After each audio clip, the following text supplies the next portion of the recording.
Мен Эйлияға 20 000 долларлық алтын бриллиантами комплект подарок етіп атам.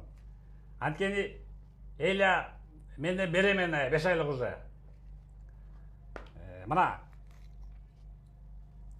алтын саат с бриллиантом, браслет с бриллиантом,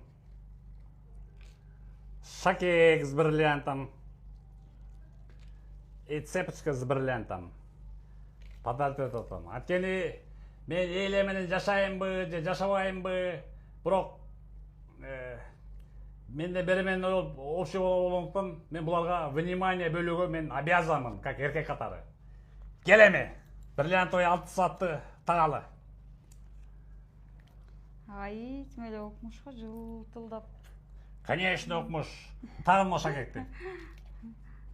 Сон. Бриллианттар эле көрдүң кандай? Бриллиантты уруп алып калдың. Цепочканы эми өзүң тагып ал, үйүңө барганда тагып ал.